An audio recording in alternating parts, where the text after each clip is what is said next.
فرمایا جو ذرے کے برابر بھی نیکی کرے گا قیامت والے دن دیکھے گا، اس کی نیکی اسے دکھائی جائے گی، اس کے وہ خیر کے کام قیامت والے دن اجر پا کے اس کے سامنے آئیں گے، اللہ کے حضور اس کے لیے رحمت کا گویا سبب بنیں گے۔ اور فرمایا وَمَن يَعْمَلْ مِثْقَالَ ذَرَّةٍ شَرًّا يَرَهُ، جو ایک ذرے کے برابر بھی شر کرے گا قیامت والے دن اسے دیکھے گا، چھوٹے چھوٹے گناہ بھی قیامت میں اسے دکھائے جائیں گے۔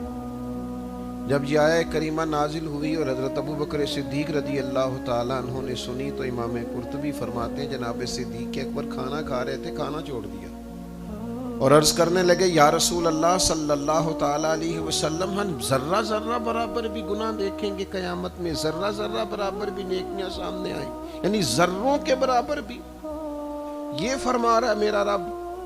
اللہ کے حبیب علیہ السلام نے فرمایا ابو بکر صدیق، دنیا میں جو تمہیں تکالیف آتی ہیں نا، وہ ان گناہوں کی وجہ سے آتی ہیں جو دنیا میں لوگ کرتے ہیں۔ لوگوں کو جو آزمائشیں آتی ہیں، تکالیف آتی ہیں، وہ یہی تو چھوٹے موٹے گناہ ہوتے ہیں جن کے سبب سے وہ آتی ہیں۔ باقی فرمایا تمہاری نیکیاں رب کریم جمع فرما دیتا ہے، اس کا اجر تمہیں قیامت میں عطا فرمائے گا۔ تو میرے بھائی احساس جب تک پیدا نہ ہو، احساس وہ کبھی آپ نے دیکھا ہوگا کہ آپ نے والد صاحب سے اتنا ہی کہا تھا کہ ابا جی چلے آپ بھی تو سمجھدار ہو جائیں نا، آپ اگر میری بیوی ناراض ہوتی ہے یا خاندان میں گھر میں لڑائیاں ہوتی ہیں تو اماں جی سے کہا ہوگا کبھی آپ بھی سمجھدار ہو جائیں، اب ٹھیک ہے۔ تو آپ کا تو خیال ہے نا میں نے ذرہ سی بات کی ہے، لیکن باپ کا تو دل نازک ہے نا، ماں کا دل تو بڑا نرم ہے، وہ اس ذرا سی بات کو بھی برداشت نہیں کر سکی، اس لیے کہ اس نے ساری زندگی آپ کے نام لگا دی۔ یہ ذرہ برابر جو چیزیں ہوتی ہیں جب تک ان کا خیال نہ رکھا جائے روحانیت مضبوط نہیں ہوتی۔ یہ سورہ زلزال میں آپ کے سامنے پڑھ رہا ہوں، بڑی شاندار سورت ہے قرآن مجید کی۔ اذا زلزلت الارض زلزالہا۔ ایک اعرابی حضور کی بارگاہ میں حاضر ہوا تھا، اس نے عرض کی یا رسول اللہ صلی اللہ تعالی علیہ وسلم، مجھے کچھ واعظ فرما دیں، کچھ نصیحت کر دیں۔ تو حضور نے اور کچھ نہیں فرمایا، سورہ زلزال کی تلاوت فرمائی۔ جب حضور علیہ السلام نے اس سورہ مبارکہ کی تلاوت کی نا تو اس نے کہا یا رسول اللہ میرے لیے اتنا ہی واعظ کافی ہے، مجھے اجازت دے دیں، میں اس پر عمل کروں گا، اس پر غور کروں گا۔ تو اللہ کے حبیب علیہ السلام نے جب اسے اجازت دی وہ چلا گیا تو حضور فرمانے لگے یہ کامیاب ہو گیا ہے جس نے سورہ زلزال پر غور کر لیا، اس کے مضامین کو، اس کے مفاہیم کو سمجھ گیا، فرمایا یہ کامیاب ہو گیا۔ میرے بھائی ایک ذرے کے برابر بھی نیکی، اصل مسئلہ پتہ کیا ہوتا ہے؟ ایمان کفر کا، ایمان اور نفاق کا مسئلہ ہوتا ہے۔ بعض لوگ بے احتیاطی کرتے جاتے ہیں، پھر بہت بے احتیاط ہو جاتے ہیں، محتاط ہوتے ہیں تو بڑی ساری چیزوں کے پابند ہوتے ہیں، اور جب وہ غیر محتاط ہو جاتے ہیں نا، یہ حدیث بخاری شریف میں موجود ہے، حضرت عبداللہ ابن مسعود رضی اللہ تعالیٰ عنہ اس حدیث کے راوی ہیں۔ آپ نے اس کو غور کرنا ہے، اور میں نے اور آپ نے اپنی زندگی پر اس کو اپلائی کرنا ہے، اور غور کرنا ہے کہ اس کی ذات میں خدا نخواستہ کہیں ہم تو نہیں آ رہے۔ اللہ کے حبیب صلی اللہ تعالیٰ علیہ وسلم نے ارشاد فرمایا مومن اپنے گناہوں کو ایسے سمجھتا ہے جیسے کوئی پہاڑ ہے اور کہیں میرے سر پر نہ گر پڑے۔ کامل مومن اپنی غلطیوں کو، اپنے گناہوں کو یوں جانتا ہے جیسے بہت بڑا پہاڑ سر پہ کھڑا ہے، گر نہ پڑے، اتنا ڈرتا ہے، پہاڑ کے برابر وزنی جانتا ہے اور اپنے گناہوں کو۔ اور حضور فرماتے ہیں جو فاسق اور فاجر ہیں، جو اللہ کے نافرمان ہیں، فرمایا اپنے گناہوں کو یوں سمجھتے ہیں جیسے مکھی بیٹھی ہے ناک میں، بس ہاتھ کا اشارہ کریں گے اڑ جائے گی۔ نافرمانوں کے نزدیک گناہ ایک مکھی کے مانند ہوتے ہیں، اور جو کامل مومن ہوتے ہیں، جو رب کریم کے خاص بندے ہوتے ہیں، جو اللہ سے ڈرنے والے ہوتے ہیں، جو متقی پرہیزگار ہوتے ہیں، وہ گناہوں سے ڈرتے ہیں۔ کیوں؟ اس لیے کہ گناہوں سے رب ناراض ہو جاتا ہے، اللہ کی رحمت روٹھ جاتی ہے، انسان بندگی کے تقاضے کھو بیٹھتا ہے۔ اللہ اور اس کے پیارے حبیب صلی اللہ تعالی علیہ وسلم کی ناراضگی خدا نخواستہ مول لے لیتا ہے۔ میرے بھائی، ذرا ذرا سی بات کی جب تک ہم احتیاط نہیں کریں گے، ذرا ذرا سی چیزوں کا جب تک خیال نہیں رکھیں گے، کوئی بھی آپ کو نیکی ہاتھ میں آتی ہے تو نیکی کبھی چھوٹی نہیں ہوتی۔ آپ گلی سے کنکر اٹھا سکتے ہو تو اٹھا دیں، آپ گزر رہے ہیں، نیچے کوئی کاغذ گرا پڑا ہے، اس پر کوئی مقدس نام لکھا ہے تو اسے معمولی نیکی نہ سمجھیں، اسے اٹھا دیں، کسی بلند جگہ پہ رکھ دیں۔ راستے میں کوئی اینٹ پڑی ہے، پتھر پڑا ہے، روڑا پڑا ہے، آنے والے جانے والوں کے پیر کو ٹھوکر لگے گی، کوئی زخمی ہو جائے گا، اسے آپ اٹھا دیں، اسے معمولی نیکی نہ سمجھیں۔ وہ میرے بھائی، حضرت ابو ہریرہ رضی اللہ تعالیٰ عنہ فرماتے ہیں، مجھ سے میرے قریب نبی صلی اللہ تعالیٰ علیہ وسلم نے فرمایا، حضور فرمانے لگے، نیکی کو کبھی حقیر نہ سمجھو، کچھ نہ ہو سکے تو اپنے بھائی سے مسکرا کے ملاقات ہی کر لو، اس پر ہی اللہ صدقے کا ثواب عطا فرما دے گا۔ چیزوں کو معمولی نہ سمجھیں۔ ہم سمجھتے ہیں کہ او میرے پاس کروڑوں روپے ہوگا تو خیرات کروں گا، لاکھوں آئیں گے تو اللہ کے راستے میں دوں گا، بہت بڑا پاورفل ہو جاؤں گا تو پھر میں کسی انسان کے ساتھ نیکی کروں گا۔ آپ سٹارٹ تو کریں، آپ شروع تو کریں۔ صبح سے شام تک ہزاروں مواقع ہمارے ہاتھ آتے ہیں نیکی کرنے کے، ہم توجہ نہیں کرتے۔ ذرا سا دلاسا دے دینا، پانی کا گلاس پلا دینا، کسی کی دل جوئی کر دینا، کسی کو محبت کے ساتھ اچھا مشورہ دے دینا۔ دیکھو نا، دو بھائی ناراض تھے، ایک دوسرے پر شکوے کر رہے تھے، گھر کے اندر تلخی بنی ہوئی تھی، کھانے کو جی نہیں چاہ رہا، سونے کو جی نہیں چاہ رہا، گھر میں آنے کو جی نہیں چاہ رہا، دل دور دور تھے، حالات خراب تھے۔ آپ نے کچھ نہیں کیا، آپ نے تھوڑا سا بڑے کو سمجھایا، تھوڑا سا چھوٹے کو سمجھایا، کچھ غلط فہمیاں تھی دور کر دی۔ میرے نبی کریم علیہ السلام اس کا اجر بیان کرتے، حضور فرماتے ہیں، دو ناراض بھائیوں میں جو صلح کرائے گا نا، اللہ 2 حج اور 2 عمرے کا ثواب عطا فرمائے گا۔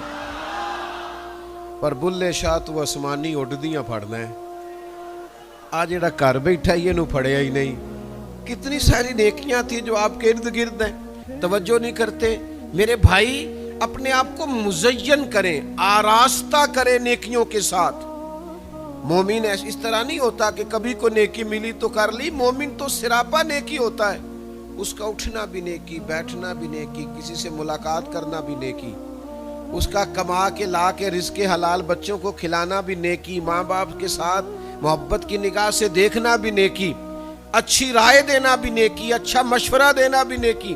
نیکی سے اپنے آپ کو آراستہ کر لے، بڑی ضرورت ہوتی ہے۔ بعض لوگ بڑے مجبور ہوتے ہیں، تنگ دست ہوتے ہیں، اور کئی دفعہ چھوٹی سی ضرورت ہوتی ہے ان کی۔ ہم اسکول میں پڑھتے تھے نا، تو سرکاری اسکول میں میں نے میٹرک تک تعلیم لی ہے، بہت زیادہ فیس نہیں ہوتی تھی سرکاری اسکول کی، اب تو مجھے نہیں پتا کہ اب کتنی ہوتی ہے، لیکن میرا خیال ہے کہ 10-12 روپے فیس ہم دیتے تھے، اور جب داخلہ جاتا تھا پیپرز کا تو وہ 300-400 کے لگ بھگ اس دور میں ہوتا تھا، اب جانے کتنا ہے مجھے پتا نہیں۔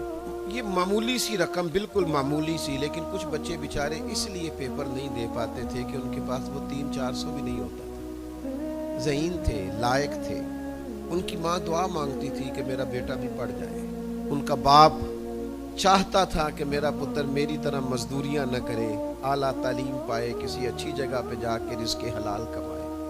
لیکن اگر ہم تھوڑی سی نیکی کریں نا، جو امیر لوگ اپنے بچوں کو اضافی خرچ دیتے ہیں، جو رات گھر کے اندر بہترین گوشت پکنے کے بعد فاسٹ فوڈ آتا ہے، وہ فاسٹ فوڈ اگر رہنے دیا جائے، وہ صرف زبان کے ذائقے کے لیے ہے، پیٹ بھرنے کے لیے نہیں، تو یہ جو لوگ جو پیپر فنڈ نہ ہونے کی وجہ سے، جو بیچارے داخلہ کی فیس نہ ہونے کی وجہ سے پڑھ نہیں پاتے۔ میں ایک بہت بڑے مہنگے اسکول کی ایک تقریب میں ایک دفعہ بلا لیا گیا، تو بڑا مہنگا اسکول تھا، اس کا افتتاح تھا، تو اس کے ٹیچر کہہ رہے تھے، جو آنر تھے اسکول کے، وہ کہہ رہے تھے کہ آپ ہمیں ٹیلنٹ دیں، ذہانت دیں، ہم آپ کو نکھار کے دیں گے۔ تو بعد میں میری باری آئی تو میں نے کہا، میرے بھائی جو صوفے پہ آئے اور 40,000 مہینے کی فیس دے، صرف وہی ذہین ہوتا ہے؟ آ میرے ساتھ، میں تجھے لے کے چلوں بس اسٹاپ پہ۔ جو 14 سال کا بچہ گرمیوں میں پانی کا کولر لے کے بس کے پیچھے بھاگتا ہے، ذہین وہ بھی بڑا ہوتا ہے، لیکن اس کے باپ کے پاس پیسے کوئی نہیں آپ کے مہنگے اسکول میں داخل کرانے کے۔ ہم کروڑوں روپے ہی آئے گا تو پھر ہی نیکی کریں گے، تو ذرہ ذرہ کر کے نیکی کرے نا، 200 400 1000 کر کے نیکی کرے نا۔ آؤ نا سنو میرے نبی پاک کی حدیث، آؤ دیکھو میرے رسول رحمت صلی اللہ تعالی علیہ وسلم اپنی امت کو کس طرح کر کے تربیت دیتے ہیں۔ حضور فرماتے ہیں جو رزق حلال میں سے ایک کھجور صدقہ کرے نا، رزق حلال میں سے، کسب حلال میں سے ایک کھجور جو اللہ کے راستے میں خیرات کرے، اللہ اس کھجور کو نا اپنے سیدھے دستے مبارک میں لیتا ہے جو اس کی شان کے لائق ہے۔ یعنی رب نے اپنے دستے پاک میں لے لیا ہے۔ حضور فرماتے ہیں رب اسے دستے مبارک میں لیتا ہے اور پھر اللہ تبارک و تعالی اسے قبول فرماتا ہے، اور اللہ تعالیٰ اس کی اس طرح نشو و نما کرتا ہے کہ وہ ایک کھجور ایک پہاڑ کے برابر ہو جاتی ہے۔ اللہ تعالیٰ اس طرح اس کی نشو و نما کرتا ہے کہ پہاڑ کی مانند ایک کھجور کو بنا دیتا ہے۔ تو میرے بھائی اگر ایک کھجور اللہ کے راستے میں خیرات کرنے کا اتنا اجر ہے تو بتائیے جو زیادہ صدقہ دیتے ہوں گے پھر زیادہ رحمت نہیں برستی ہوگی؟ تو آپ کا کیا خیال ہے؟ ایم این اے صاحب ہی آئیں گے پھر ہی غریب کی مدد کریں گے، ایم پی اے صاحب ہی آئیں گے پھر ہی مدد ہوگی، فلاں جاگیردار مالدار سیٹھ نواب آئے گا پھر ہی مدد ہوگی؟ تو ذرے کے برابر بھی اگر آپ خیر کرتے ایک مقام پہ، تو ایک یہاں تو پوری کھجور کا ذکر ہے نا۔ بخاری میں نبی پاک علیہ السلام نے یہاں تک فرمایا، حضور فرمانے لگے دوزخ سے بچ جاؤ چاہے کھجور کا ایک ٹکڑا خیرات کر کے بچ جاؤ، یعنی پوری کھجور نہیں ایک ٹکڑا، یہ بھی تم اگر اخلاص کے ساتھ اللہ کے راستے میں دے دو گے تو یہ دیوار بن جائے گا تمہارے اور دوزخ کے درمیان۔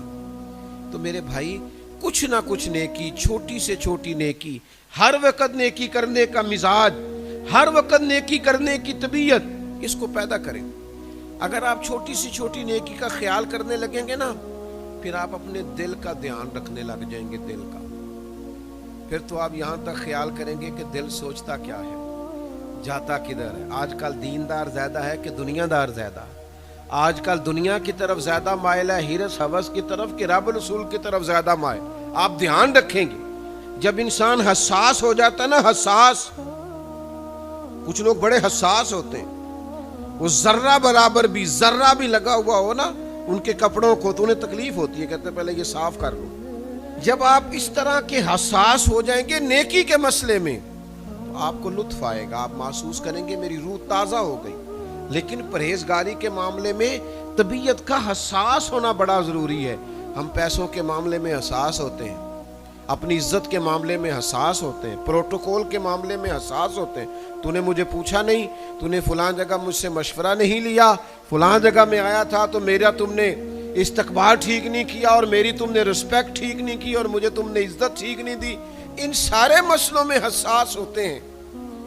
تقوی کے معاملے میں، پرہیزگاری کے معاملے میں، اللہ رسول کی محبت کے معاملے میں حساس نہیں ہوتے۔ یہ جو ذرہ برابر نیکی اور ذرہ برابر شر کی قرآن بات کرتا ہے، یہ ہمیں حساس کرتا ہے۔ حضور علیہ السلام کے صحابہ بڑے حساس تھے۔ حضرت حنظلہ رضی اللہ تعالیٰ عنہ نا روتے ہوئے جناب صدیق اکبر رضی اللہ تعالیٰ عنہ سے ملے اور رو کے عرض کرنے لگے حنظلہ تو منافق ہو گیا۔ حضرت صدیق اکبر رضی اللہ تعالیٰ عنہ فرمانے لگے حنظلہ کیا ہوا، کس قسم کی بات کر رہے ہو؟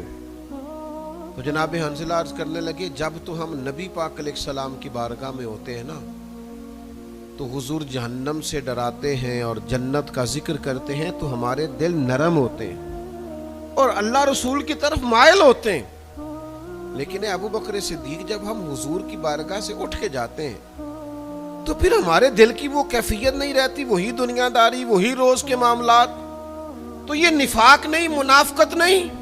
حضرت صدیق اکبر رضی اللہ تعالیٰ عنہ فرمانے لگے اوہو حنظلہ تم نے تو بڑی قابل غور بات کیا، یہ حال تو میرا بھی ہے کہ جو کیفیت نبی کریم علیہ السلام کی بارگاہ میں ہوتی ہے، حضور کی بارگاہ سے اٹھ کے آنے کے بعد وہ کیفیت نہیں ہوتی. یہ حساسیت دیکھیے ذرا, یہ جامع ترمذی میں موجود ہے. حضرت جناب سیدنا ابو بکر صدیق رضی اللہ تعالیٰ عنہ حضرت حنظلہ رضی اللہ تعالیٰ عنہ کا بازو تھام کے انہیں حضور کی بارگاہ میں لے گئے کہ یا رسول اللہ صلی اللہ تعالیٰ علیہ وسلم ان کی بات سنیے. تو حضرت حنظلہ عرض کرنے لگے, یا رسول اللہ مجھے لگتا ہے میں تو منافق ہو گیا ہوں, جب تک آپ کی بارگاہ میں بیٹھا رہتا ہوں آپ جنت دوزخ کا ذکر کرتے ہیں, دل نرم رہتا ہے, اللہ کی طرف مائل رہتا ہے, لیکن حضور جب اٹھ کے یہاں سے جاتے ہیں وہی دنیا داری, وہی حال. یہ دیکھو حساسیت کیسی ہے تقوی کے بارے میں. یہ حساسیت اپنے دل کی کیفیت کے بارے میں, اپنی روحانیت کے بارے میں, اپنی باطن کے بارے میں, یہ جب تک کیفیت نہ ہو, حساس نہ ہو انسان, تو تقوی کے اعلیٰ معیار تک کیسے پہنچے گا. نبی پاک علیہ الصلوۃ والسلام نے فرمایا, سنو اگر تمہاری وہی کیفیت رہے نا ہر وقت جو میری بارگاہ میں رہتی ہے, تو فرمایا پھر تمہاری مجلسوں میں بھی, تمہارے بستروں میں بھی اور تمہارے رستوں میں بھی اللہ کے فرشتے آ کے تم سے مصافحہ کریں. لیکن فرمایا یہ وقت وقت کی بات ہے, انسان کی کیفیت ہمیشہ ایک جیسی نہیں رہتی. لیکن یہ حساس مزاج صحابہ کا, ہم پیسوں کا تو حساب کرتے ہیں آج کل کتنے ہیں اور کتنے کم ہو گئے ہیں, سٹیٹس کا تو حساب, اور نوجوان اور بھی کوئی حساب کرتے ہیں, میرے ویوز کتنے ہیں, لائکس کتنے ہیں, تصویریں کتنی کھینچتا ہوں. ایک دوسرے پوچھتے ہیں تو نے میری تصویر نہیں دیکھی, اور خدا کے بندے بس کر دے, ساری زندگی کیا ساری دنیا موبائل کے اندر ہی آ گئی ہے. اور بھی غم ہے زمانے میں محبت کے سوا, اور بھی بڑے کام ہیں موبائل کے علاوہ بھی کرنے والے. تو میرے بھائی ذرہ ذرہ نیکی کا خیال کریں, حساس بنائیں اپنے آپ کو. یہ بے احتیاطی بے اعتدالی نقصان دے تو کرے کہ آج اس سے معاملات بہتر ہو جائیں گے. حال کیا ہے, کہاں سے شروع کریں, کون سی کیفیت لے کے آئیں. تو پہلا سبق آپ کی خدمت میں روحانیت کی مضبوطی کے لیے عرض کروں گا کہ یہ اگر احساس پیدا ہو جائے, آپ محتاط ہو جائیں, ذرہ ذرہ سوچنے لگیں.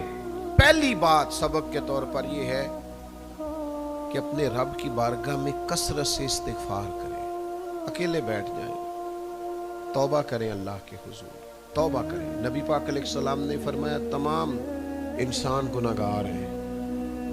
یہ انبیاء کو نکال کے بعد شارحین فرماتے ہیں, چونکہ نبی تو معصوم ہوتے ہیں نا, فرمایا سب گناہگار ہیں لیکن بہترین گناہگار وہ ہے جو اللہ کے حضور توبہ کرتا ہے گناہگار پر بڑا بہترین ہے.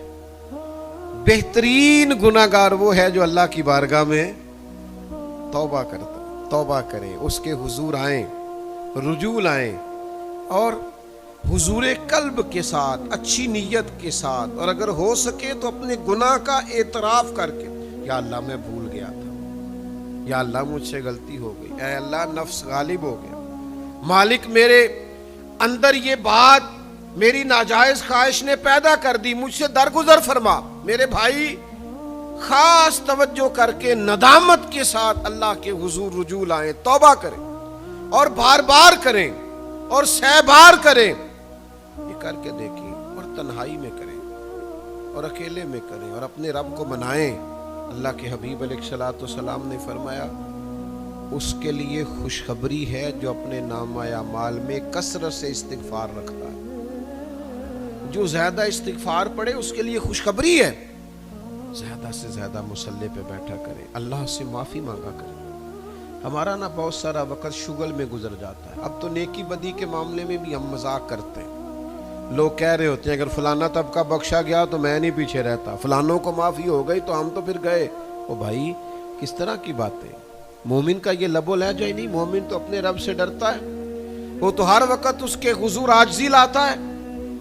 اور پھر دوسری بات یہ کہ ہم سے گناہ ہو جاتے ہیں, ہم اللہ کے عاجز بندے ہیں, نفس غالب آتا ہے. کئی جگہ نہ چاہتے ہوئے بھی, دانستہ بھی اور نہ دانستہ بھی بہت ساری کمزوریاں ہو جاتی ہیں. کرنے کا کام یہ ہے کہ ہم کبھی مایوس نہ ہوں. جب بھی غلطی ہو تو پھر احساس پیدا ہو, جب احساس پیدا ہو تو اپنے رب کی طرف رجوع لائیں. مالک کریم کا باب رحمت ہر وقت کھلا ہے. اس کے دروازہ کرم سے ہر وقت بخشش کی خیرات ملتی ہے، درگزر کی سوغات ملتی ہے، وہ اپنے بندوں کو معاف کرتا ہے۔ ایک حدیث ایسی ہے جو مجھے بڑا جوان کرتی ہے، میرے دل کو بڑا ٹھنڈا کرتی ہے، اور بھی بہت ساری روایات ہیں، ان میں سے ایک یہ بھی ہے جو طبیعت کے اندر بڑا ایک خاص قسم کا شوق اور ولولہ پیدا کرتی ہے۔ یہ مسند امام احمد بن حنبل میں موجود ہے۔